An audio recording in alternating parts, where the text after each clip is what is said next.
Hold on. Hey, yeah. I'm about to kill it. Let me get up out of here. Uh-oh. Huh? Tired of everything DWB is bringing to your window? Come on, bro. Good evening, officer. What seems to be the problem? I'm the one asking the questions here. So, what you doing in this neighborhood this time of night? So I can't live in this neighborhood? How about we cut the hostility and you step out the vehicle? Okay. Listen, officer. Today is my 3 years. When I say cut the hostility, I mean cut the hostility and step out the car. Oh. Hey. Hey. That's safe.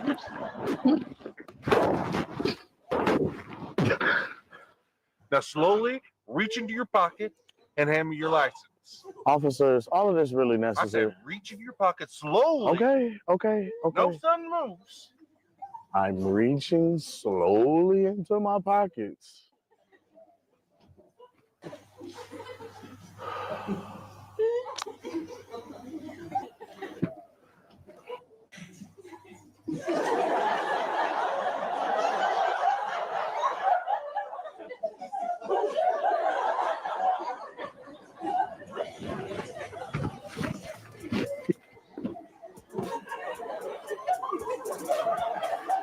An anniversary, huh?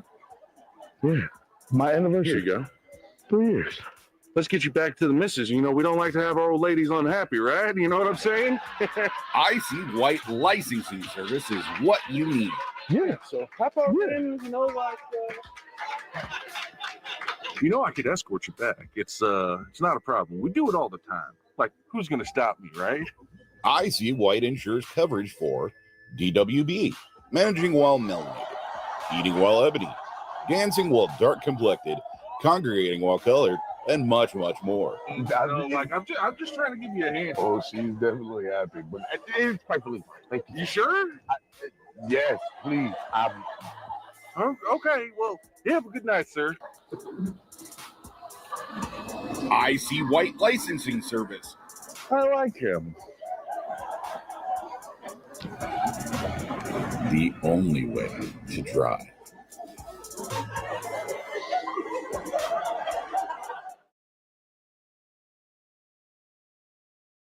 Where the love at, nigga? Get my paper right. You know what? Never mind. Come on, squeak. What kind of lead you got?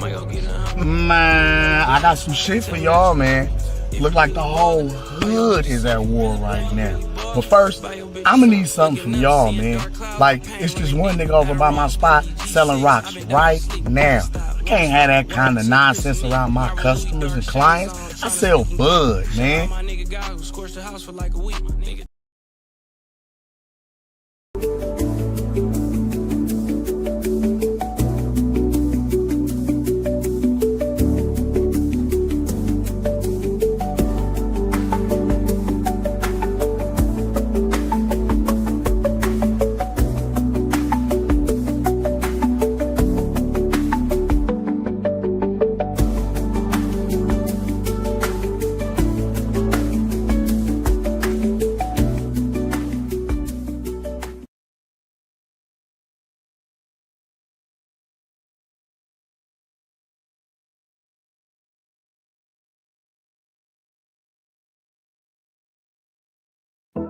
It's the Goose to you, Mr. Goose to you. And I'm with my guys, Sugar J the Wise One and Kim the Baptist. Yes, and we are the apostles of the youth boxing community.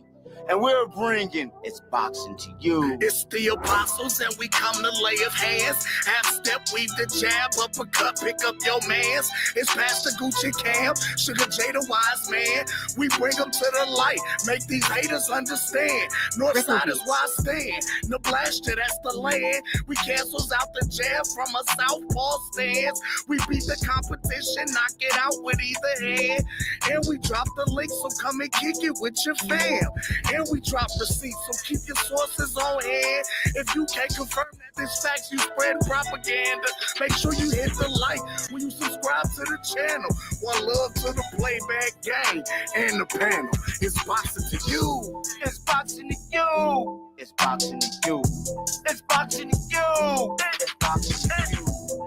Represent the 402. Being Team Crawford, that's what we do. It's boxing to you. It's boxing to you. It's boxing to you. It's boxing to you. What it do? Represent the 402. Team Crawford, BNB, yeah, that's what we do. Y'all know who it is. It's the Goose to you. Mr. Goose to you. They said we weren't gonna do it, Cam. They said we weren't gonna last in this bitch, but we here. The apostles of the YouTube boxing community. We laying hands on their ass. Y'all see what it is. We got young Sugar J, the switch hitter from BNB, coming out 2023. One love. Y'all know what it is, huh? But y'all gonna see what it is. Mr. Gucci, you, Kevin the Baptist, Sugar J the Wise One, we are the apostles of the YouTube boxing community.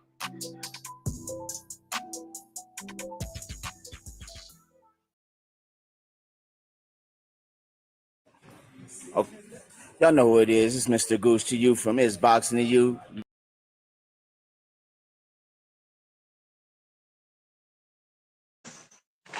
It's the Goose to you, Mr. Goose to you. And the congregation, I'm back. And I'm here for another great one. We're gonna start off today. I'm gonna do it backwards. Y'all see what the title is. We're gonna talk about the Turk and what Dana White and the WWE was doing. Uh, and I will say this is making one of my congregation members a little happy before because he's been teetering towards this route and saying that it'd be amazing if the Turk and WWE could come together and take over boxing. Well, it look like that's what's about to happen along with Dana White. So we're gonna talk about it. Also, I'm gonna start the show off with those who haven't heard or haven't seen. I'm gonna break down a little bit, chop it up with Terrence Bud Crawford in this interview with Ring Magazine. And I was on the show earlier with Pop a Lot of Smoke. Go subscribe to my guy, Pop a Lot of Smoke James, the Smoke Session, and we do Sunday's Murderous Row. And it was talked about. And we're gonna talk about it. You're gonna hear Terrence Crawford. They're gonna ask him about it, but it was asked about Shakur and Keyshawn fighting. And I'm gonna get on that subject for a hot second and cook on that subject. But my main dish, that's gonna be a side dish. But the main dish for the night is will Turk is what Turk, Dana White, and WWE about to do with TKO Promotions. Is that about to be the new takeover of boxing? We already see that Mauricio Suleiman for WBC is not happy with what's going on with Turk. You see that the WBC is a problem, but I have a problem with all the sanctioning bodies. Yeah, that's what I'm gonna cook on with the sanctioning bodies before, because simple fact of the matter is y'all been taking money and food out these boxers pockets for y'all bills. Um, I understand now. I didn't get it, and sometimes when we debated a while back, a couple years ago, the debate was the belts for legacy or was the fighters fighting for the money? Well, I'll say this: it could be for the legacies if the sanctioning bodies didn't charge these guys a hefty amount, which is basically what I heard, what 20 to $50,000 every time you defend your belt. So if you are just say 20,000. If you are a undisputed champion with 4 belts, that means that's $80,000 coming out your pocket just to box.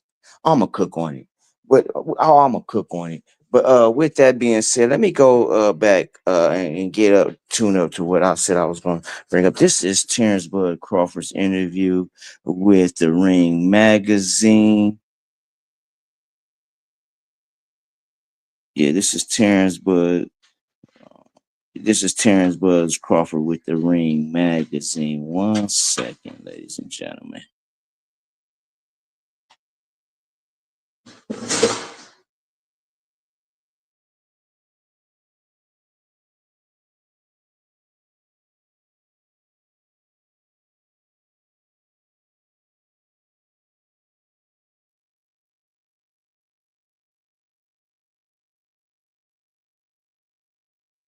I'm not going to show it. What I'm going to do is just play it and let you guys listen. And I'm going to stop it in between and cook on it. So give me a hot second. Let me tune this up.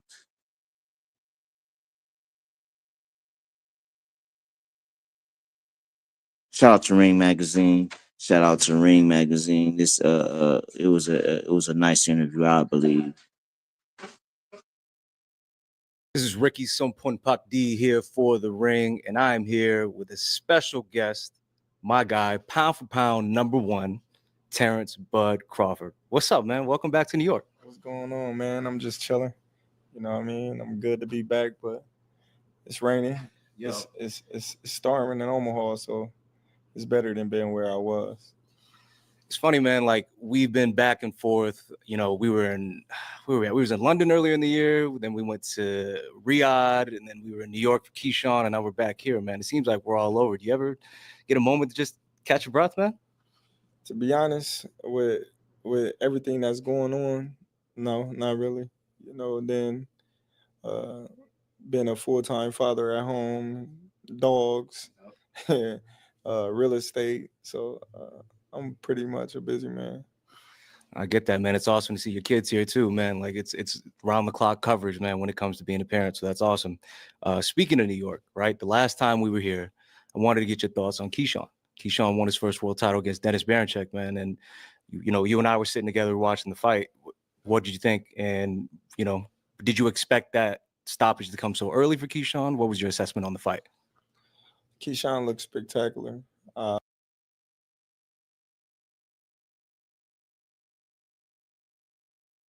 Real estate. So I'm pretty, you know, be honest with everything that's going on. No, not really. You know, then being a full-time father at home, dogs, real estate. So I'm pretty much a busy man. I get that, man. It's awesome to see your kids here too, man. Like it's round the clock coverage, man, when it comes to being a parent. So that's awesome.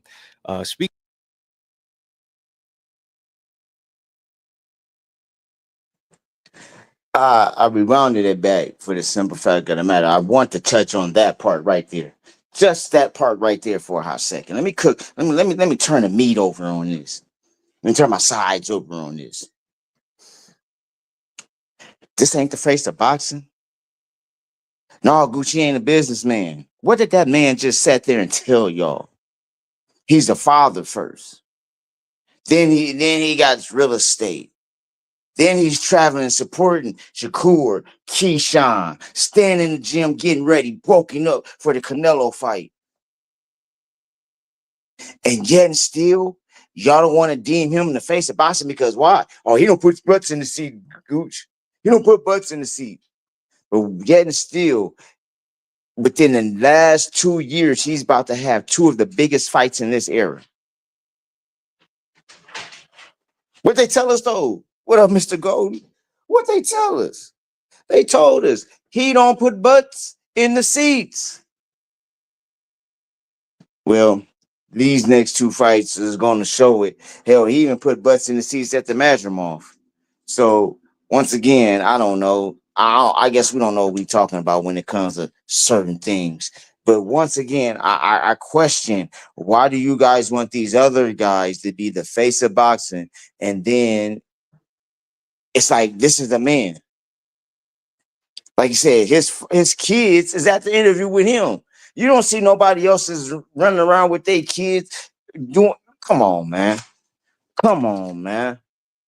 Come on, man. But y'all want these dudes that shit in and out of jail, beefing with their girls. I'm just saying, bro. Yeah. I mean, come on, man. I really just look at the face of boxing and how y'all want it, but then here's the man, the role model of what young men in the sport of boxing should be like. Take care of their kids, support their family, support their friends, support their loved ones. Going everywhere, but they said Gooch. They told us 2 years ago he wasn't all this. Then still we got Earl Spence just now getting back on camera talking about he coming back. You got Keith Thurman doing the PBC BS when he's gonna come out. Now you're shitting on Shakur's resume. What you tripping with Shakur for? Because you know what you're trying to do. Y'all know what Keith is trying to do? Keith is trying to trigger this man right here. It's trying to be a trigger to this man right here. See, it's man. I'm gonna cook on that later on this week. I might fuck around and cook on it tonight because I got a smorgasbord on the goddamn grill tonight. So I might just cook on that tonight too. But Keith is trying to wiggle and dangle the carrot in front of Terrence Bud Crawford by talking about the little brother. I might cook on that too. But let me go back on. Speaking of New York, right? The last time we were here, I wanted to get your thoughts on Keyshawn. Keyshawn won his first world title against Dennis Baranchek, man. And, you and I were sitting together watching the fight. What did you think? And, did you expect that stoppage to come so early for Keyshawn? What was your assessment on the fight? Keyshawn looked spectacular. Did expect him to get a stoppage. I knew Baranchek wasn't on his level. Keyshawn's special, and he's going to do big things in the sport of boxing. Yeah, man, he's definitely special. He's a special talent, and he made it look super easy. And and I commend you for always showing up for all your guys. Like you literally were in Riyadh for Shakur, and then the week before you were with Keyshawn in New York, and you never skipped a beat with them. Who do you want to see Keyshawn possibly fight next? I know everyone's always like, oh, there's Tank out there, and this guy, there's Navarrete, there's Murataya. But if you had a choice as big bro, like anyone, any specific name you want to see for Keyshawn? There's a lot of good names out there at 35 and at 40. He's ready for them all. I'm gonna just say all of them. It don't matter who they is. He ready for the big test and the big names, and he's going to do well with each and every one of them, and the world will see in due time. Yeah, man, it's interesting because I feel like 135 is white hot right now, where like they got, you got Shakur, you got Tank, you got Keyshawn, and you got guys like Abdullah coming up. So, and you got all the possibilities at 142, so it'll be interesting. But I wanted to move on to Shakur, right? We were in Riyadh, we watched Shakur fight Josh Padley last minute, supposed to be Floyd Schofield. What was your assessment on Lil Bro's fight against Josh Padley? I think he did excellent. He was sharp. He was letting his hands go. He was standing in the pocket more. He probably got hit just a little bit too much because he was trying to please everybody that's saying, oh, he can't do this, he can't do that. I talked to him and told him, just be yourself. Just keep winning. It doesn't matter what the naysayers say and what the people that's having certain agendas against them will have to.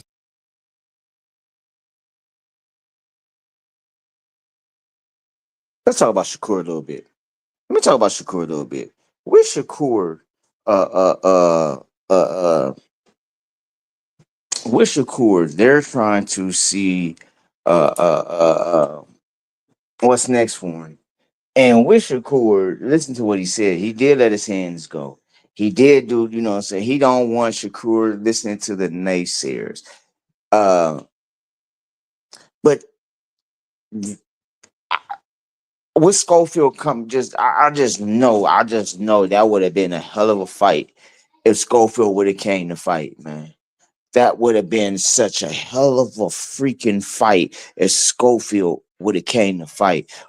But yet and still we got what we got, and he still took him out in the ninth with a body shot. So he did spectacular. Let's go on and listen to what Terrence Bud Crawford has to say. To say, he's a great fighter, and these fighters can't beat him. So they want to make him a normal fighter and fight the fight that they want him to fight because he's unnatural. He have his own style, and there's no fighter in the history I can't remember that have a style like Shakur Stevenson.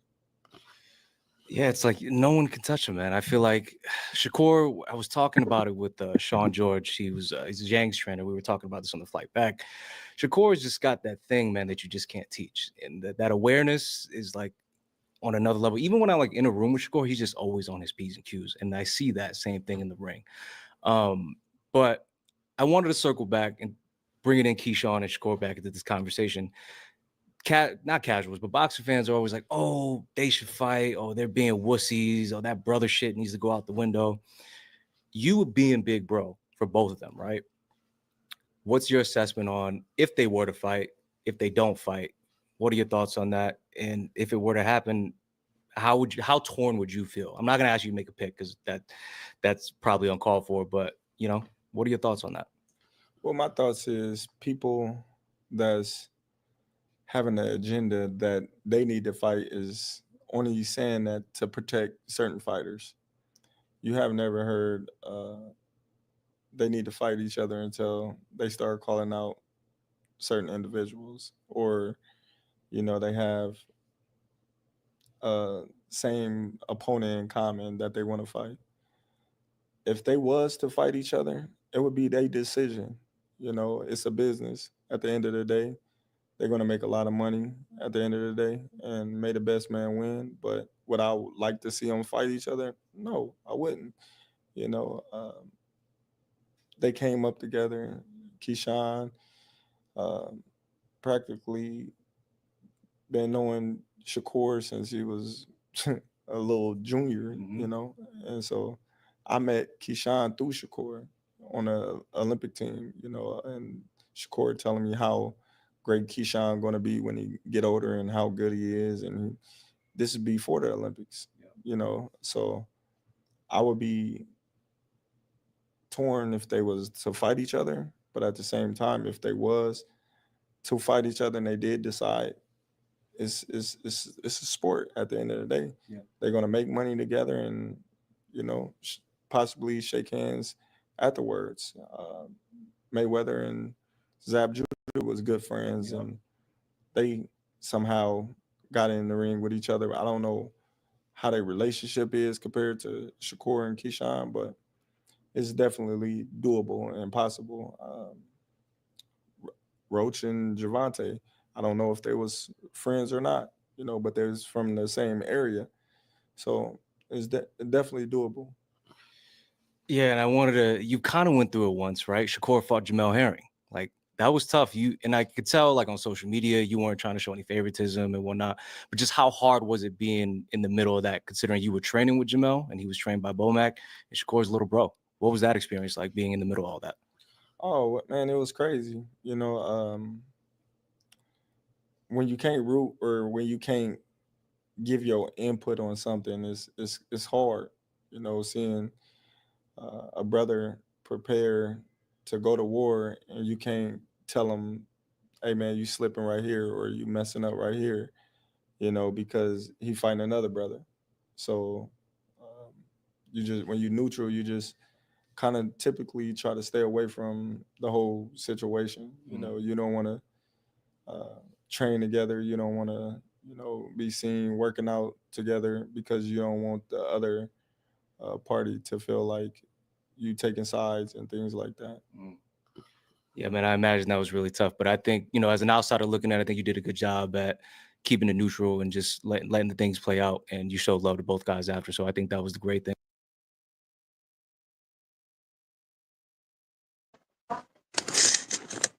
Okay, but I get it. I get it for real. I get it. I get it. I got 6 sons. So would I want to see them fight? No, I really wouldn't. But when the money's on the line and we got shit what Turk got going on, and these ain't blood, nah, bruh. Get them in the ring, bud. Get them in the ring. Let them do that. Like you said, it's a business. Let them make that money. But see, and I said this on Pop Show earlier, with them two fighting, I don't know if it's how real it's going to be. I don't know if it's going to be a show or if they're going to really put they all into it. So that's where I'm standing on that right now. I'm gonna cook on that a little bit later, but yeah, that's where I'm standing on that right now. I just don't really know, ladies and gentlemen. I just really you don't know. Uh, if they fight though, I think that'd be a good fight if they was to put they all into it. You know what I'm saying? But then, okay, so we know the relationship with now we know the relationship. So Shakur basically bought Keyshawn to BNB. So hey, I get it. I really do get it. But in the same sentence, man, uh Bomac need his get back. That's all I'm saying. Bomac need his get back. I'm starting some shit a little bit. I am that petty Pisces. I'm a little messy right now. But hey, Shakur, Bomac need his get back. That's all I'm gonna say. Thing, but you mentioned earlier Tank Davis, right?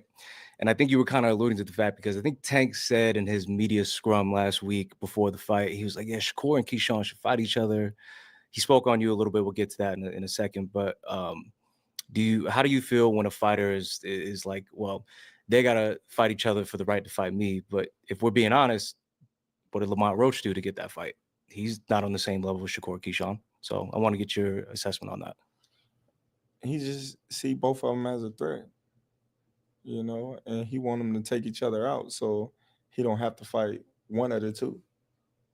If Shakur and Keyshawn was to fight each other, and one of them have a loss, then that will be an excuse not to fight them.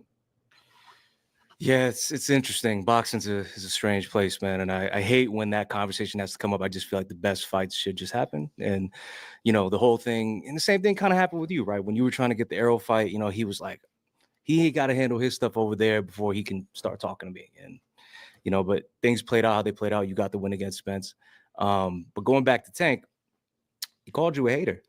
Said you was hating on him. He said, I know you guys don't like each other. You made it very clear in another interview that you respect him as a fighter. You think he's a great fighter, but on a personal level, he's not your cup of tea. What's your response to him saying you're a hater? And it's like, F you. What have I ever hated on Tank about? There's nothing to hate on him about.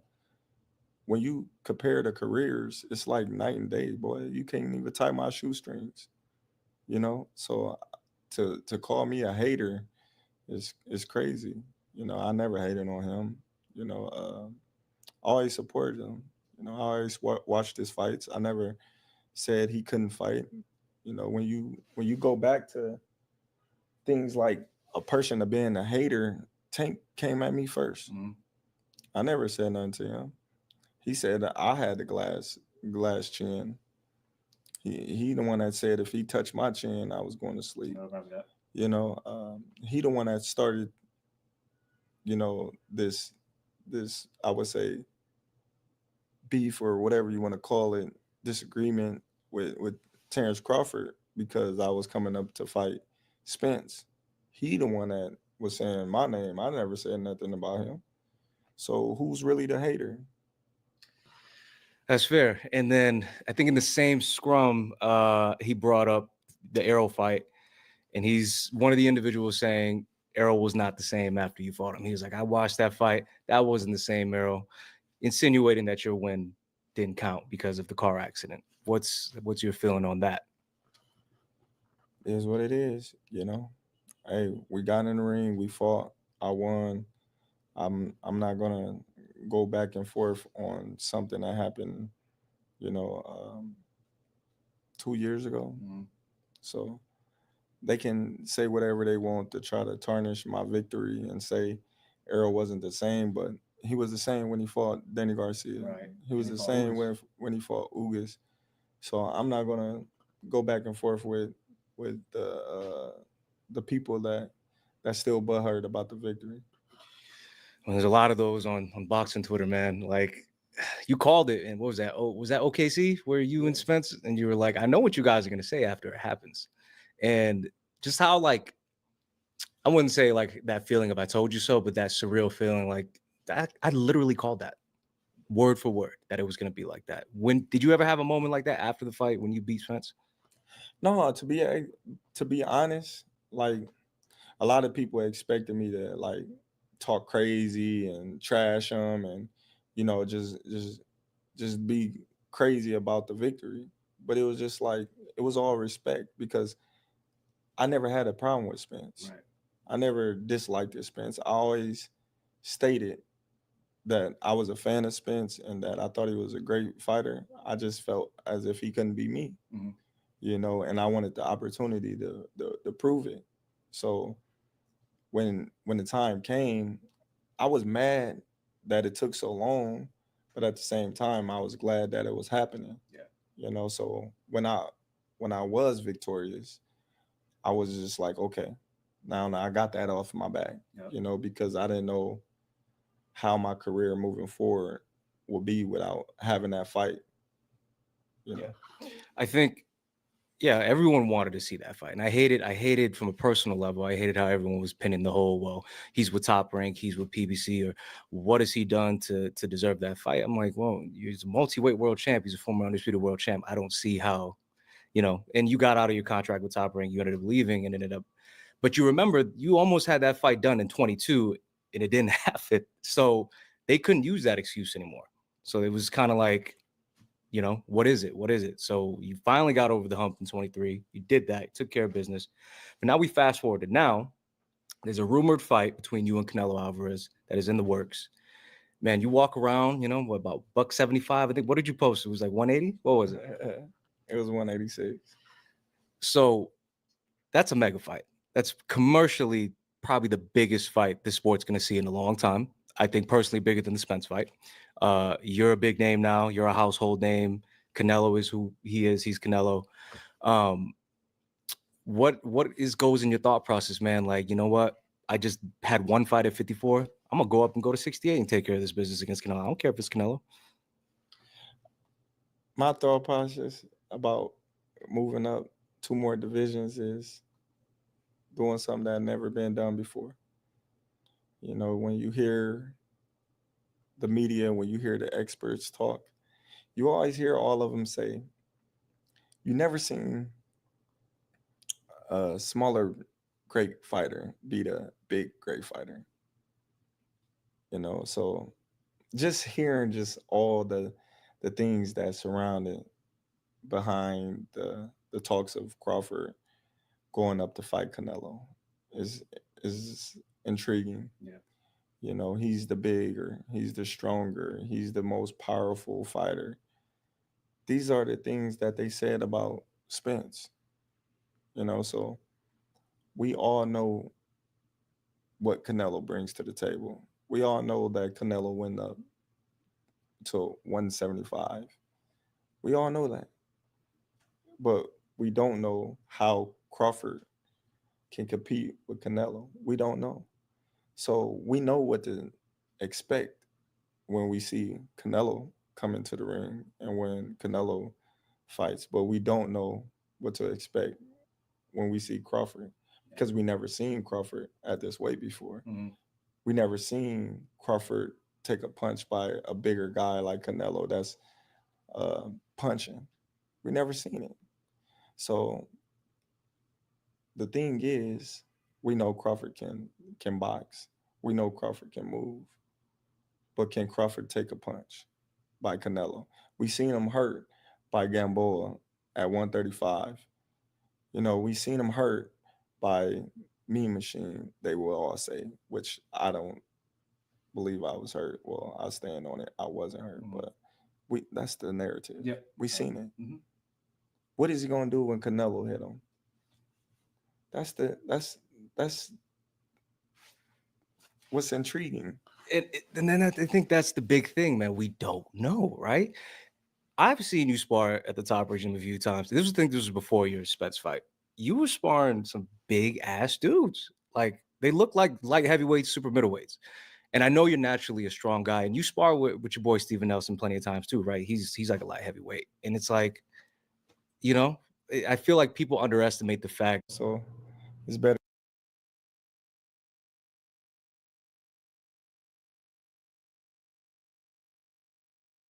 Let me start right there. What have Gooch been telling y'all? What have Gooch been telling y'all? What have Gooch been telling y'all? I've been telling y'all this. I've been telling the Tony reviews. I've been telling the Quentin Bradleys. This dude been fighting big dudes. Like, this is what he does. Like, that's what he does on the second level of everything, bro. He fight big fighters, like dude just told you, light heavyweights, middle. He don't care. He spars Steve, and it's just more than just Steven Nelson. You know what I'm talking about? It's more than just Steven Nelson that he spars, fam. He spars big guys. So I love how Bud just broke all that down because he listens. He listens to the Tony reviews. He hears because everybody says the same shit. So when y'all say it, look, y'all just challenge that man. I told y'all gonna piss him off to where he's really gonna try to beat Canelo. And I don't think, like I said, it's not gonna try. He's going to beat Canelo, and it's going to look easy.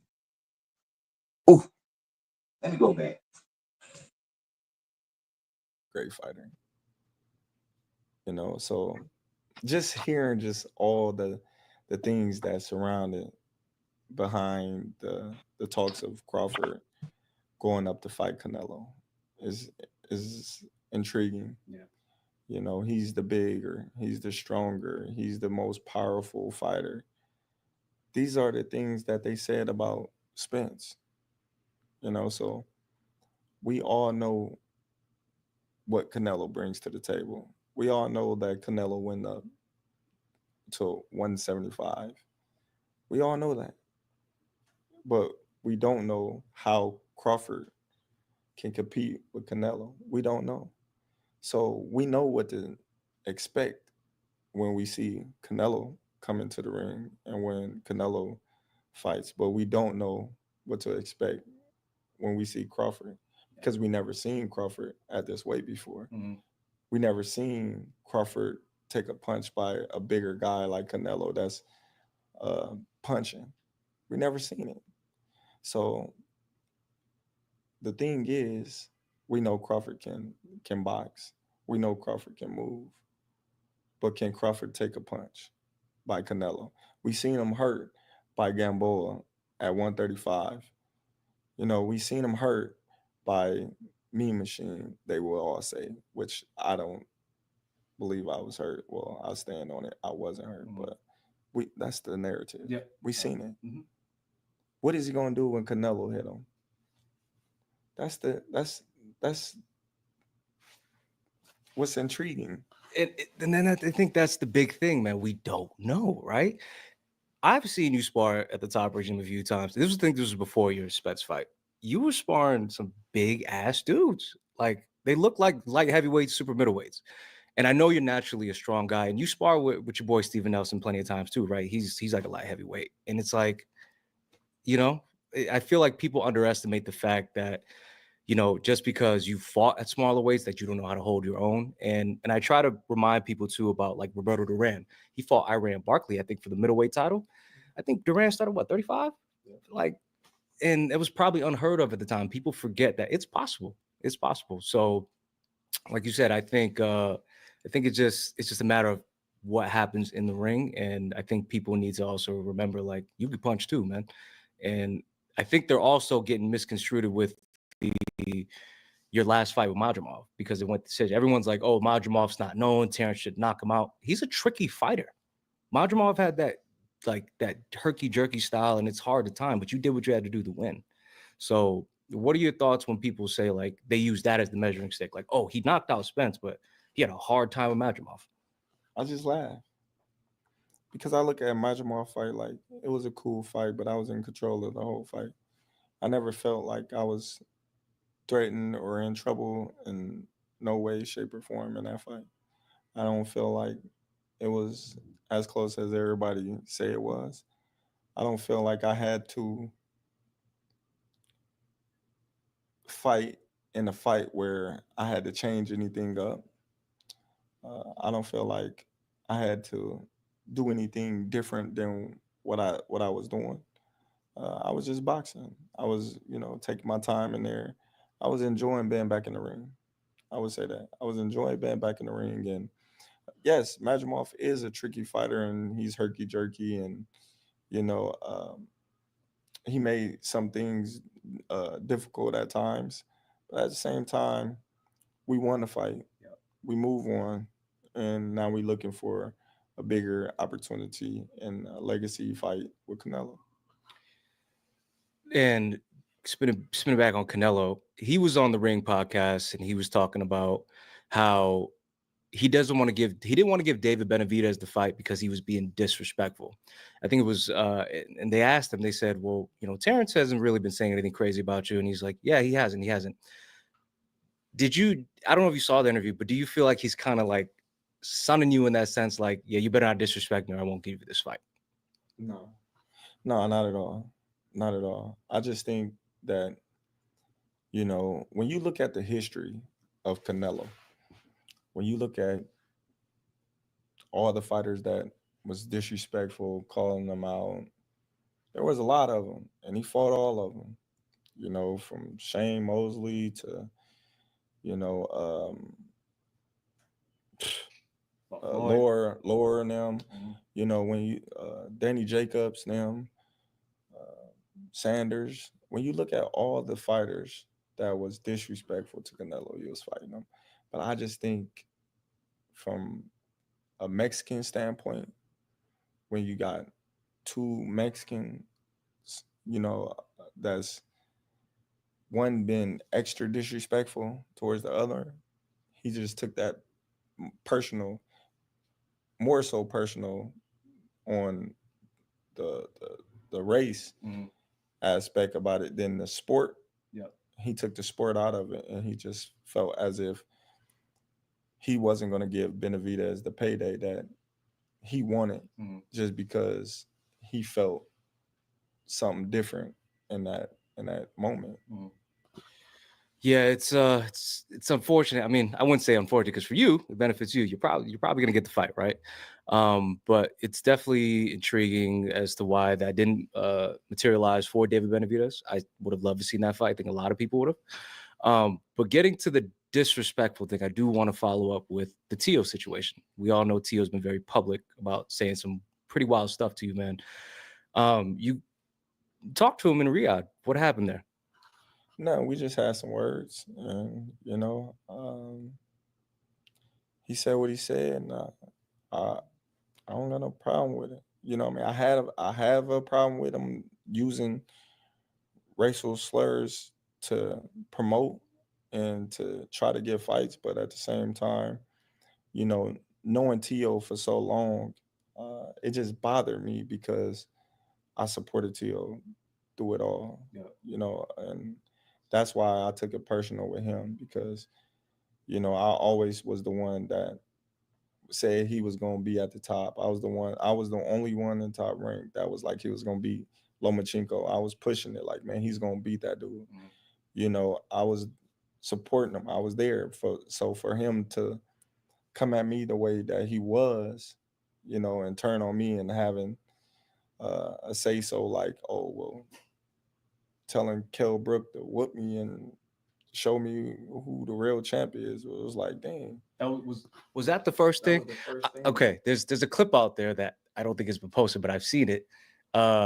He tried to dap you up, and you was like, nah, bro, nah. Like I think it was before that fight, and you didn't want to dap him up. You're like, need that? I don't need that fake stuff. Was that when it first kind of started for you and Tio? Yeah, for sure. You know what I mean? Because I'm genuine. Right.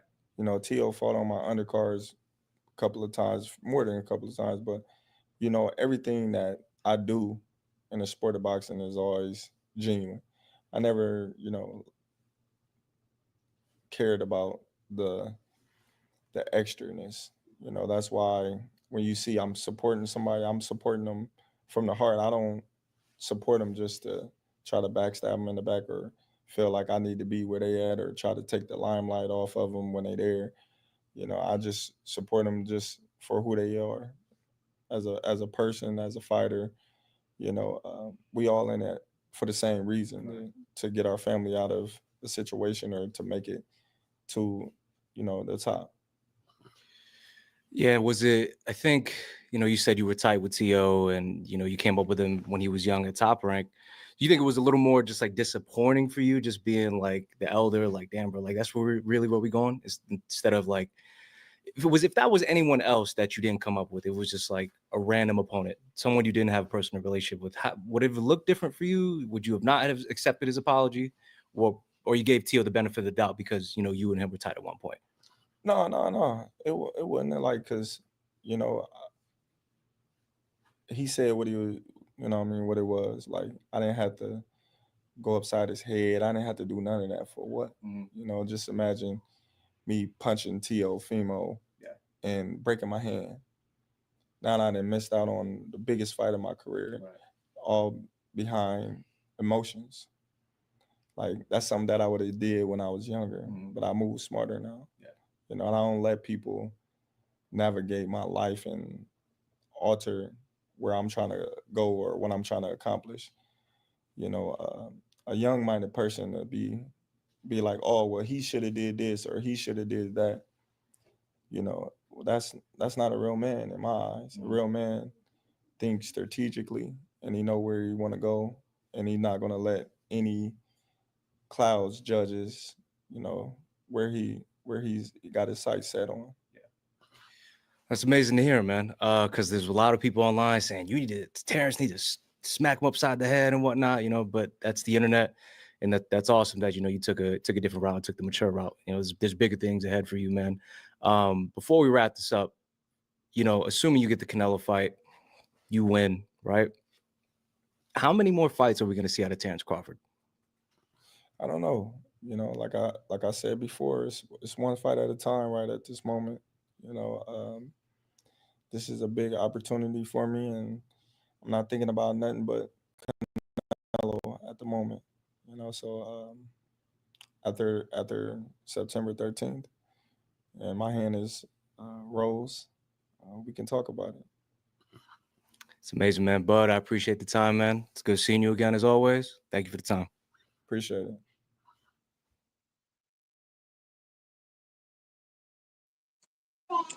Now, let me go here. Because this is what he was talking about. Bud has always supported. Let me just go here. Hold on, where is it? Is this it? No. Okay, let me go here. Pull this one up.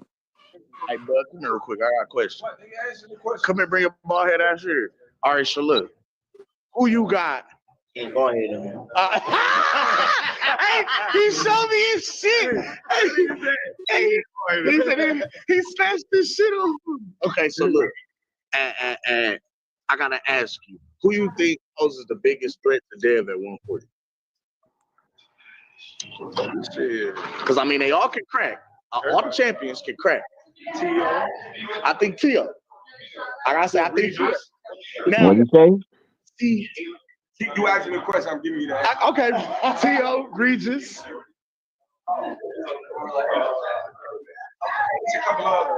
Rolly got special ed strength, but he ain't got. But he.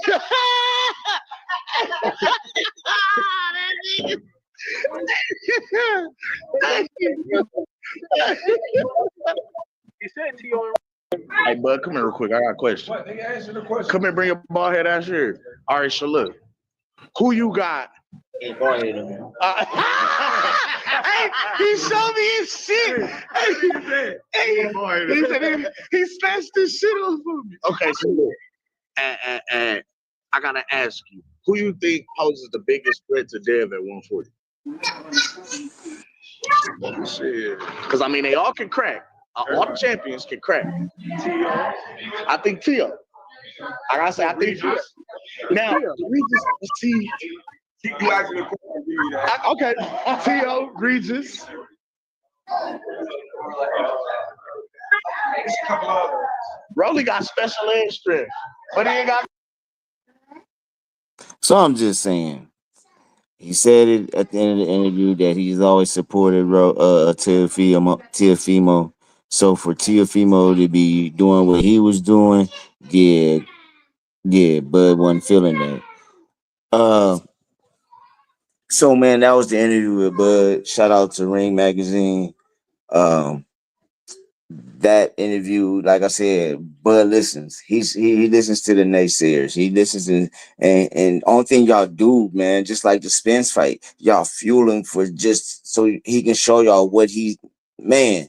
Y'all just don't understand. He's one of those guys. He's that guy that you can't tell him, oh, he can't do something. So with you guys telling him that he can't do it is really fueling a fire. And I don't think you guys really understand that. So, one second, y'all. So, great interview once again, Ring Magazine, man. Dude asked some great questions. And he asked some of the questions what you know what I'm saying, what you know, what some of us want to hear about. Let me go here. I'm about to go to the main topic.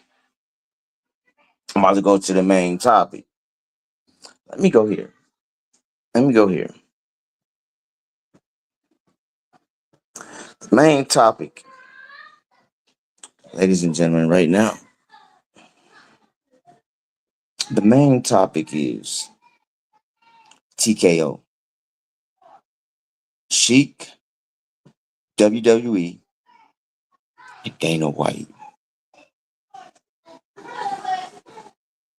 Now, earlier this week, we seen that those that have seen it that what's the old guy named Maurice Suleiman, WBC, and the Sheik has had words, and with them having words, uh, look, it's a new sheriff in town. It's a new sheriff in town, fellas, ladies and gentlemen. It's a new sheriff in town. Peep game. Oh my grandson's been in the back. He's having a fun, having a ball, tiring himself out. So I'm do apologize if y'all can hear him. Oh, my dog is about to start going crazy. Okay, but listen here. Let me go here. It's a new sheriff in town, and with it being a new sheriff in town, the belts. Look, I told you I was putting my apron on. Y'all do gotta understand. For these guys, and y'all gotta look at each weight division. For each weight division, and we're going all the way from featherweights all the way up to heavyweight. These guys are paying anywhere from $20,000 to $50,000 to defend that belt, to wear them belts. So if you're unified, let's just say 20,000. I forgot what Blair told us. I forgot the number of Blair told us, but let's say 20,000. Shout out to Smoke, Pop a lot of smoke on Smoke Session. But let's just say 20,000. You got that's 80,000. $80,000 for you to defend the belts. Devin had to pay 80,000. Just say if it's just 20,000. Devin had to pay $80,000 just to defend his belts. Why? Why do why do the sanctioning bodies make these men pay money to goddamn defend their belts? Why? I never got that part. Somebody educate me, please. Please just educate me. Why are the sanctioning bodies making these young men pay? One second, y'all.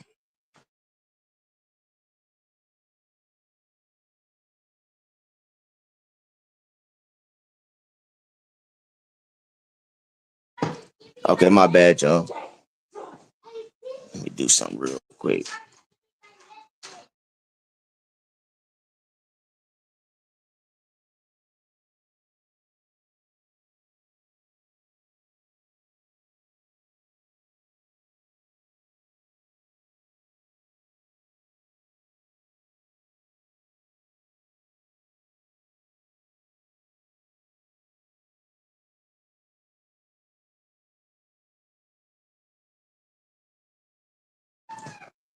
My bad. So once again, so the sanctioning bodies. I need somebody to educate me on the sanctioning bodies. For the simple fact of the matter is, I just don't get it. Why do we have fighters paying to defend their belts? Why I don't get that. So now with TKO coming in and bringing in the heavyweights of WWE and Dana White, the next generation of fighters, hey, the next generation of fighters get to make money, man. What it's all about. Now, everybody's worried, is it always going to be over there? I doubt it. I really doubt it. And then I'm thinking promotion companies is really going to sit down and hey, because I done told you guys if y'all rock with us, and y'all really the congregation knows they got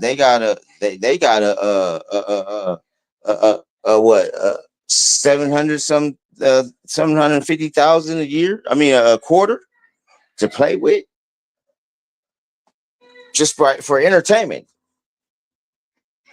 So that's just like boxing is about to with them taking over, man. Because you seen what Dana White did with MMA.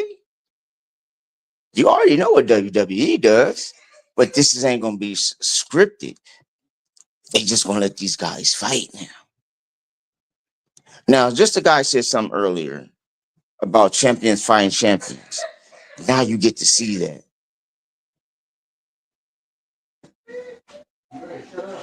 Now you really want that you want that money belt. Go play with TKO and them. Go play with them. Because guarantee you ain't gonna have to pay for the bills. Guarantee you gonna get money for the bills. It's crazy, man. I like to me. I don't know. Congregation, somebody tell me y'all don't feel that that's just not crazy to y'all. That's just y'all accepting that these guys are sitting here just taking money from boxers that gets in the ring. That's what we're doing. One second, one second. Let me go here.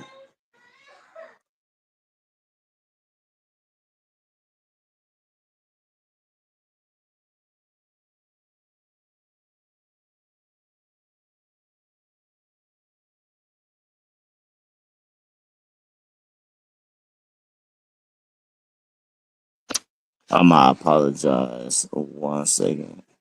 Yeah, I got hurt. Okay, so let me go here. Let me look here. I was gonna go to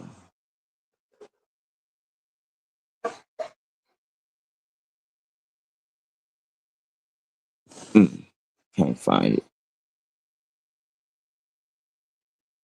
So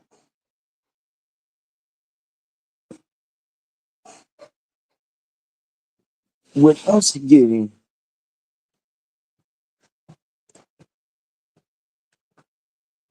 this new sheriff in town, just seeing that Turk brought a mega fight when it comes to Canelo and Bud. Because if you really look at it, once again, within 5 years, we get two mega fights out of him, but he's not a superstar. But no, he's really not. But my question is, when he beats Canelo, when that hand get raised, are we still gonna say he's not the face of boxing? Is that what we gonna do? Is that what we gonna say? What are we gonna do about this? What are we gonna say about this? Because guaranteed, he's gonna start pushing these young fighters to go fuck with TKO. Watch this. Watch this. Within the next year, 2 years, you're gonna see a lot of young fighters jumping ship. The PBC rate, the PBC route. Al Heyman, Bob, y'all better get together and team up. Put your money together. Because right now, Trump dropping that bread. And it's hard for y'all to really come across some real money to make it be what it is. Now, I'm gonna go here and I don't know. Yeah, I might drop the panel. Might drop the panel. But I'm gonna go here real quick because Bud said something about I said I was gonna go back on the Keyshawn and Shakur. If they fight, if they fight, I just think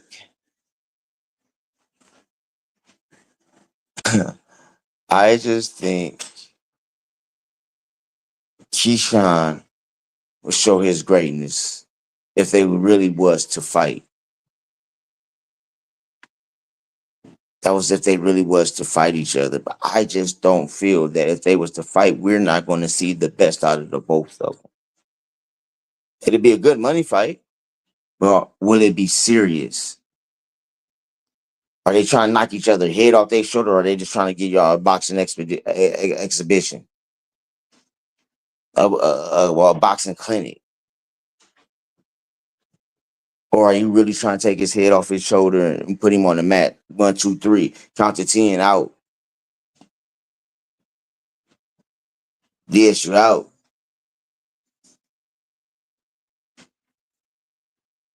So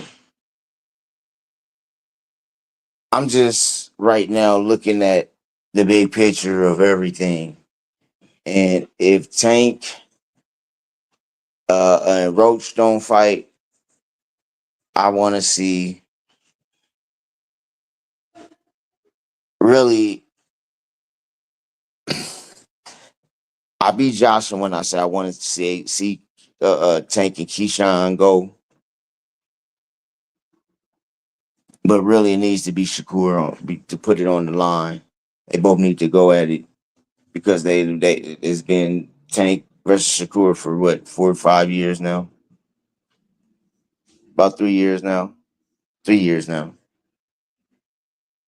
So yeah. Now I'm gonna say this too. I've seen the slowdowns. I've seen the slow motion of Tank hair going in his eyes and everything. I'm gonna say this to you guys that's on that level of still saying that's good, that's cool. No, you don't take a time out, bro. It's your downfall that you didn't get that you got braids and still that be whipping like that.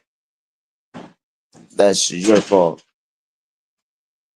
So you don't get to take a time out, take a knee. You don't get to do none of that. And then for them not to overturn it is crazy to me. Just crazy to me. But I get it. I do. It's a PBC thing. It's a PBC thing, y'all. It's a certain ways, certain things how they just play. Okay. 1 second, 1 second. Let me go here.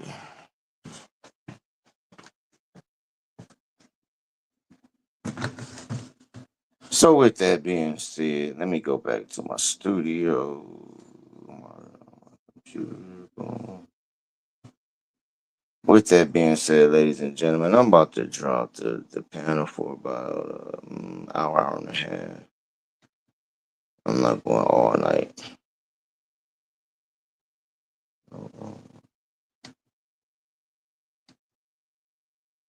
And before I do that, let me go into the chats real quick. Let me go into the chats real quick. Let me go into the chats real quick. One love, one love, one love. Yeah, I was late. But best out of the 815, I gotta get him a wrench. He's been coming through. One love to you, my God. Man, thank you for coming through. Yeah, I was running late. My bad. Once again, I want to tell y'all my bad. Just to God, one love to you, man. One love to you. Yeah, we're gonna chop it up though. You getting your wish. I see that. Yes, sir. He's getting his wish, y'all. He's getting his wish.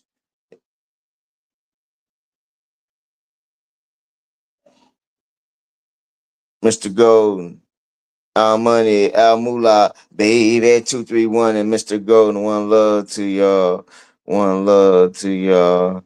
Who else did I see? Where else? Yeah, there they go. I got a queen in the house. Lady Jessica, one love to you, mother. One love to you. Blue Hustle Man. He's in the building. Yes, yes, yes. And then yeah, so I ain't got a lot, but they gonna come back through because once I drop this panel, I'm just gonna want to see what we talking about a little bit. You know what I'm saying? They gonna be listening. They gonna be hearing. You know what I'm saying? With that being said, before I drop it, let me drop it. Let me drop it. Bam.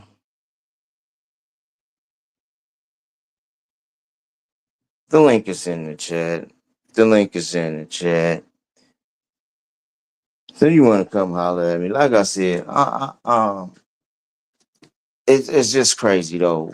So I'm gonna go here. It's crazy, ladies and gentlemen, how we can get we got now how we got sanctioning bodies making these dudes pay for the belts and get mad because, and I understand, like I said, I have had when one jugger told me like the goose that they taking he taking money out there.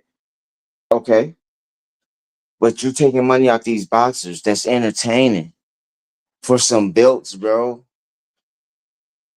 Y'all should be paying them, sponsoring them.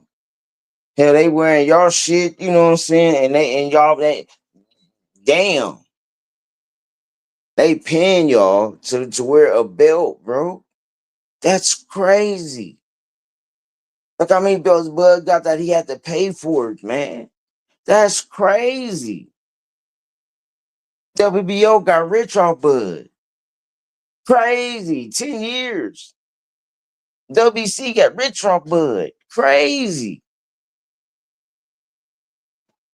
So I get it now that when certain fighters say belts don't matter.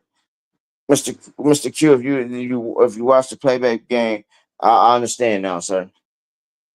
Because the sanctioning bodies is just robbing them just to fight, man. That's crazy to me. That's crazy. Like when I say that's crazy work, how they say that's crazy work. Some of my guys say that's diabolical. That's diabolical. You making a mother jugger pay to fight. If you a belt holder, you're a champ. Now you gotta pay to be a champ. And if you're a 4-time, you got all them belts. You undisputed. Terrence Crawford had to pay. God dang it, boy. Let's say, like I said, let's just go. Let's just say it's basically he didn't offend all for it. So I get it. Yeah, I get it. He should really let them just go. Okay, okay. Boots, what you doing, Boots? You don't want to pay that money either, huh? I get it. I get it. I get it. Let me go here. Mudge and Keith Thurman. Mudge and Keith Thurman. Gotta have Shakur name in his mouth. Why? Why Keith? Why Keith gotta have Shakur name in his mouth, man? Why? Because that's half-ass like y'all. Okay, if y'all heard me earlier, that's like trying to poke a bear, basically. You know what I'm saying? That's basically trying to you know what I'm saying, that's trying to mess with you know how big bro is about little bros. Nigga, you ain't gonna jump down there. Why you messing with them? when you ain't what. See, you gotta make a name for yourself, Keith. But you're messing with the team, and it's just like, man, look. But I get it. I get it. You need this. You need this, Keith. You need stuff like this. You need this type of attention right now. So you're gonna come after Shakur, the little brother of Terrence Crawford. Okay. Okay. Keith Mother Jugging German, man.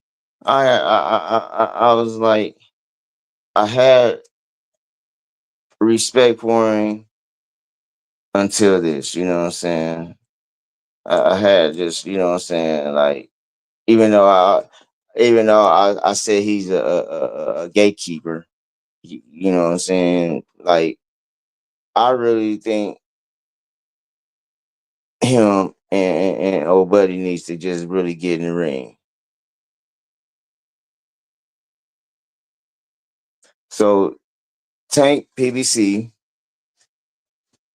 Keith PBC, Keith just want to talk shit a little bit. I get it.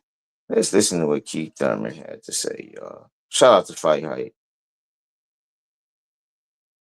One second. Let me go here. Let me go here. Shout out to Fight Hype.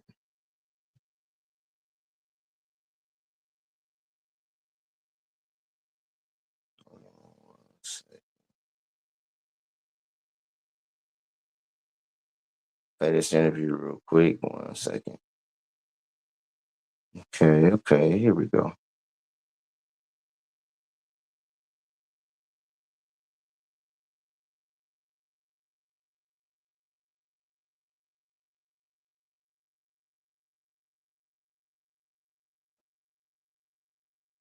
And I'm here with the champ, Keith, one-time Thurman. Big fight coming up March 12th. Let me end with one more question for you, Keith, just because your analysis is so great. Tank Davis coming off a controversial draw. We don't need to get into whether it was a knockdown or whatever. We all know the rules that follow boxing. He got the draw. Everyone, kind of like you and Spence, I'll compare it to you and Spence, wants to see Tank and Shakur. It would be this generation's Thurman Spence in some ways. If that fight still happens, how does that go? Does the shine go off of Tank because what happened against Lamont, or the familiarity he had? Maybe it was closer than a lot of people even thought it would be. Give me Tank and Shakur real quick. I still think Shakur hasn't beaten people like Tank. I mean, Shakur hasn't even been in with Isaac Cruz. Come on. I get it on like some boxing level stuff, but I really don't get it. I don't. Do something, bro. Do something, bro. What have you done? Who have you fought? Who have you beaten? Tank's got names, bro. Tank's been in the fire. I don't think Shakur's been in the fire, man. You know?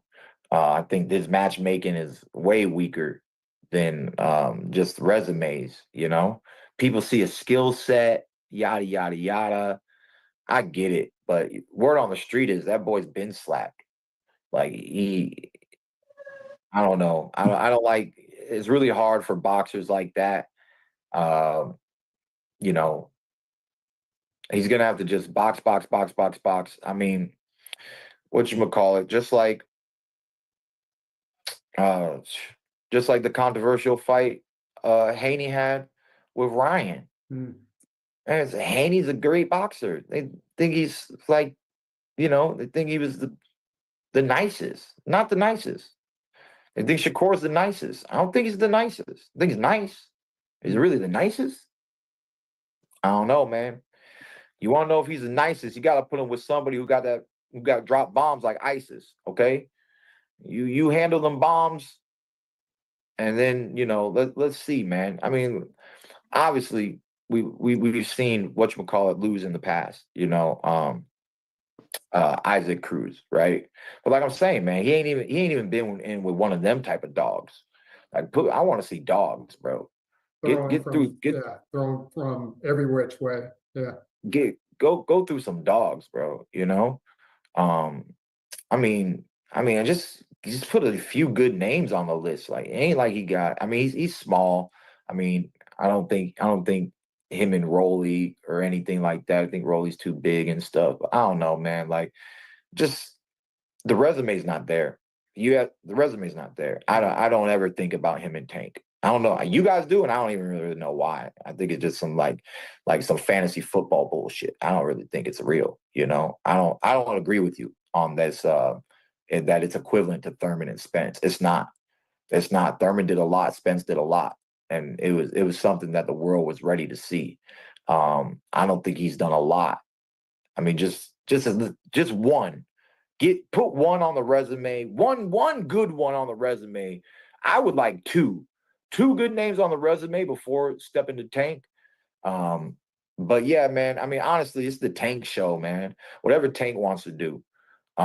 If Tank says this guy's next, this is where I'm making my money next through facing the Shakur, you know, this fight happened. I think they both put on good boxing, tactical boxing. I think both of their defenses were good. I think both of their offenses were good. They both found ways to get inside each other's guards, pop in with some counter punches. I think Roach had some of the better counters, which made people think that he won the fight. Forget about the knockdown, no knockdown. It was a close fight. It's a majority draw, Right. You know? What was the actual standing? I didn't get to see the fight. So what was the actual standing? I know a majority draw means two referees gave it a draw. Right. Who favored who on the fight card that didn't matter? Who? So yeah. But yeah, I'm gonna get on up out of this mother jugger. I just want to cook a little bit on the interview, talk my shit about with the TKO coming through. I'm gonna part two this shit and bring my ninjas in with this Hey, one. bud, come Damn, my bad. 1 second, let me jump up out of here. No, let me go ahead.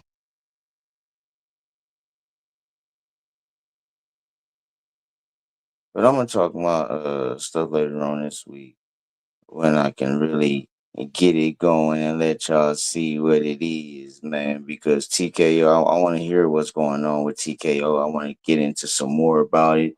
I'm gonna look into some more things about it and cook more on it and see where they gonna go, how it goes.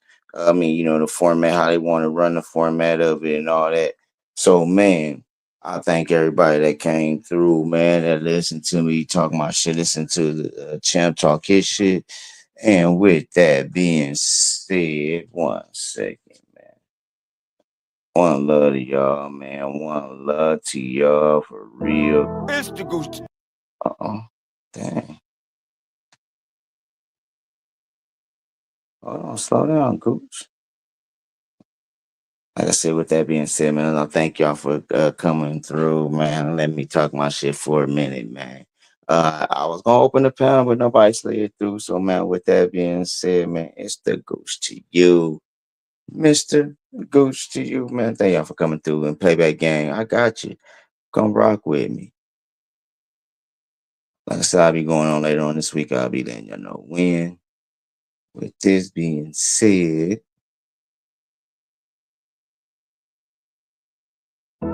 It's the goose to you.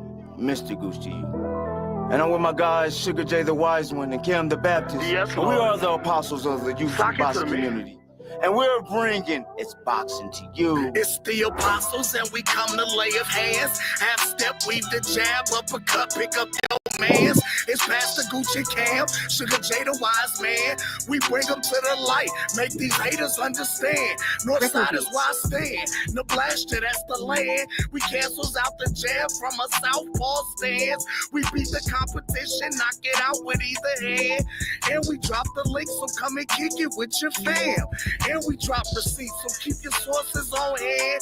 If you can't confirm that this facts, you spread propaganda. Make sure you hit the like when you subscribe subscribe to the channel. One love to the playback gang and the panel. It's boxing to you. It's boxing to you. It's boxing to you. It's boxing to you. It's boxing to you. Represent the 402. Being team cover, that's what we do.